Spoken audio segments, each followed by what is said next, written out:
باہر اکٹھے ہوئے تھے عدلیہ کو دھمکانے کے لیے. یہ چند جنرل جو آئے تھے چیف جسٹس کو کچھ کہنے کے لیے، اس کا اثرات ہمیں اچھے نظر نہیں آئے. بالکل صحیح بات کہی ہے کھوسا صاحب نے. بھائی آپ ہمت کرتے 14 مئی کا جو نے ڈیفائی کیا تھا، چاہے اس وقت کا پرائم منسٹر لا منسٹر ہوتا یا اس وقت کا چیف الیکشن کمشنر ہوتا یا کوئی اور اسٹیٹ بینک کا گورنر ہوتا جس نے پیسے دینے سے انکار کیا تھا، ان سب کے خلاف کنٹیمپٹ کی کارروائی ہونی چاہیے. جی. اور اگر یہ ہمت بندیال صاحب کرتے تو سارے وکلا ان کے ساتھ، پاکستان بھر کے وکلا ان کے ساتھ ہوتے.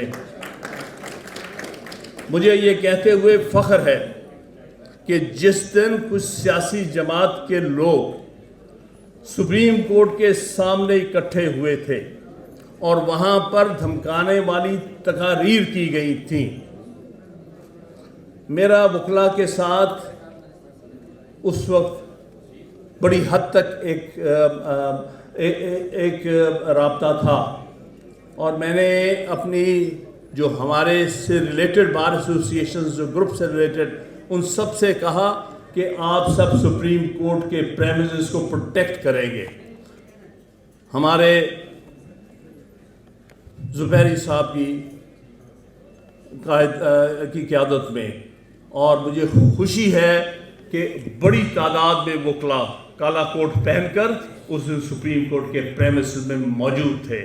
اس میں ہمارے پنڈی اور اسلام آباد کے وکلا کا خاص بہت بڑا رول ہے. میں ہمیشہ دیکھا ہے کہ پنڈی اور اسلام آباد کے وکلا نے ایسے معاملات میں بڑھ چڑھ کے حصہ لیا اور ہمیشہ ہمارے معاملات کو آگے لے کے گئے ہیں. تو اگر ہمت کر جاتی جوڈیشری، جو 9 مارچ 2007 کا واقعہ ہے، مجھے کچھ لوگوں نے کہا کہ بھائی اگر وہ کچھ کرتے تو اسٹیبلشمنٹ پتہ نہیں جوڈیشری کے ساتھ کیا کرتی. تو میں نے ان سے کہا تھا کہ اسٹیبلشمنٹ نے 9 مارچ 2007 کو اس وقت کے چیف جسٹس کو دھمکانے کی کوشش کی تھی، لیکن جب وہ کھڑا ہو گیا تو پاکستان بھر کے وکلا اس کے ساتھ کھڑے ہو گئے. آپ کے سامنے ہے. اس دھمکانے والے ڈکٹیٹر کو آخرکار مایوس ہو کر اپنے آفس سے الگ ہونا پڑا. تو میں آپ کو یقین دلاتا ہوں اگر جوڈیشری کوئی بھی دلیرانہ قدم کبھی بھی اٹھائے گی، وکلا سارے irrespective آف پولیٹیکل پارٹیز، وکلا سارے اس کے ساتھ دست و بازو بن کے ساتھ کھڑے ہوں گے. جرأت تو کرے نا. تو اصل مسئلہ جو آ رہا ہے، میں بالکل صحیح کہا ہمارے دوستوں نے کہ لاہور ہائی کورٹ کا کوئی اچھا رول ہم نہیں دیکھ رہے. پنجاب میں بے شمار خواتین، سیاسی ورکر، سوسائٹی کے سول سوسائٹی کے ورکرز کو پچھلے کئی مہینوں سے اندر رکھا ہوا ہے. بہت ساری پٹیشنز ہو گئی، جرأت نہیں پڑ رہی. یہاں چھوڑتے ہیں، وہاں پکڑے جاتے ہیں. اگر اس ہائی کورٹ میں جرأت ہوتی، اس ہائی کورٹ کے چیف جسٹس میں جرأت ہوتی، مجال ہے کہ کوئی پولیس والا آ کے یہ حرکت کر جاتا. لیکن اپنی کمزوری کا ہم آج بھگت رہے ہیں. ان کی کمزوریاں، چھوٹی چھوٹی کمزوریاں، چھوٹے چھوٹے مفادات، چھوٹے چھوٹے ریورز، کن چیزوں کی خاطر آپ یہ کر رہے ہیں؟ بڑے دکھ کی بات ہے. ہمت دکھاؤ گے، پشاور ہائی کورٹ ہمت دکھا رہی ہے، وہاں جرأت نہیں پڑ رہی کسی کی.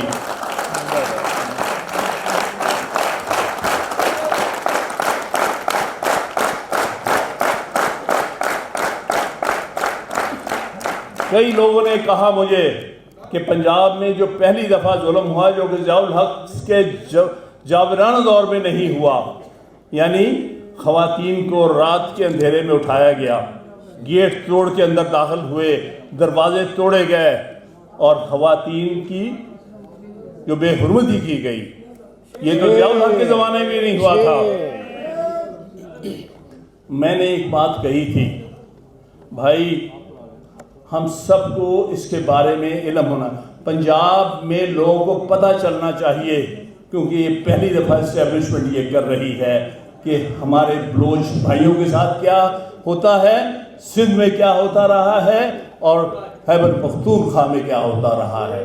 اچھی بات ہے کہ اب پنجاب بھی وہ بھگت رہا ہے۔ یہ رات کو غائب کرنا، یہ لاشیں پھینکنا، یہ مسنگ پرسنز ہونا، یہ صرف بلوچستان کی بدقسمتی نہیں ہونی چاہیے، جیسے کہ میرے بھائی بلیدی نے اور میرے اور بلوچستان کے بھائیوں نے بات کہی۔ سارے قوم کو پتہ ہونا چاہیے کہ کیا گزرتی ہے، کیا گزرتی ہے اس ملک میں اسٹیبلشمنٹ کے ہاتھوں۔ اس لیے یہ تجربے جس سے پنجاب گزر رہا ہے غالباً پاکستان کو اس حوالے سے یونیفائی کر رہا ہے۔ سب کے تجربات آج ہمیں پتہ چل رہا ہے کہ 1971 میں ہمارے بنگالی بھائیوں کے ساتھ کیا ہوا تھا۔ وہ مجھ سے اچھے پاکستانی تھے، وہ ہم سب سے اچھے پاکستانی تھے، پاکستان بنانے والے تھے، پاکستان کی بنیاد رکھنے والے لوگ تھے، جو میرے ہم اثر ہم اور لوگ جانتے ہیں۔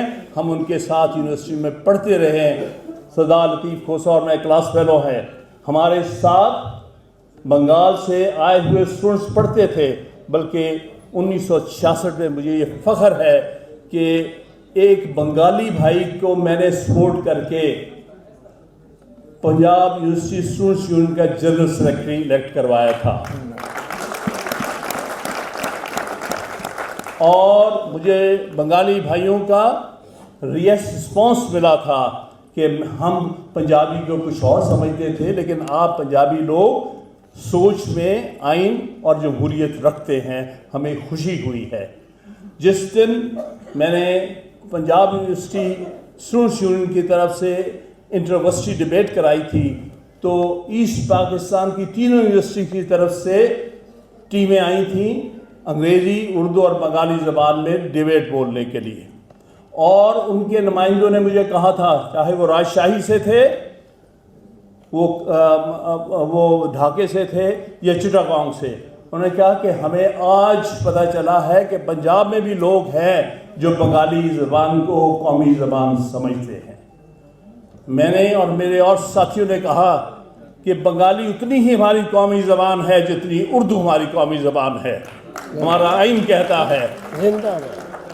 تو کہنے کی بات یہ ہے کہ ہم جس تجربے سے گزر رہے ہیں، پاکستان کی تاریخ کے ایک بہت کرٹیکل دور سے ہم گزر رہے ہیں۔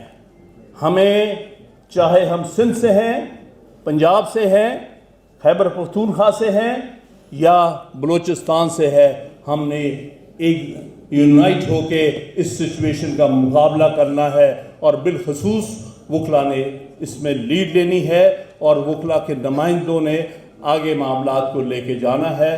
ہمیں یقین ہے ہماری لیڈرشپ اس وقت بہت اچھے ہاتھوں میں ہے، جس طرح زبیری صاحب ہمارے صدر نیشنل بار ایسوسی ایشن ہے، جس طرح اشتیاق صاحب صدر لاہور ہائی کورٹ بار ایسوسی ایشن کے ہیں، اور اس طرح اور بھی ہائی کورٹ بار ایسوسی ایشن میں اچھے صدور موجود ہیں، اور بلوچستان کے نمائندے سارے اس معاملے میں یکجا ہیں۔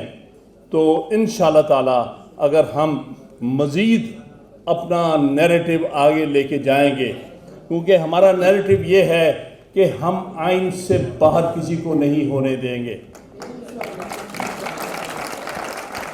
پاکستان کی افواج آئین کی کریشن ہے، آرٹیکل 243، 44، 45، 46 ان کی، اور ان کو اس کے دائرے میں ہی رہنا ہے، اس سے دائرے سے باہر نہیں ہو سکتے۔ میں یہ کہوں گا کہ پڑھو آئین کے تحت تمہارا اوتھ کیا ہے، واضح لکھا ہوا ہے کہ جب کوئی شخص فوج میں بھرتی ہوتا ہے کسی بھی رینک میں، وہ قسم اٹھاتا ہے کہ میں آئین کو پروٹیکٹ کروں گا، ڈیفینڈ کروں گا، پریزرو کروں گا، جو کہ آج کا موضوع ہے، اور یہ بھی کہتا ہے میں کسی سیاسی ایکٹیویٹی میں حصہ نہیں، I will not take part in any political activity۔ یہ ان کی قسم ہے۔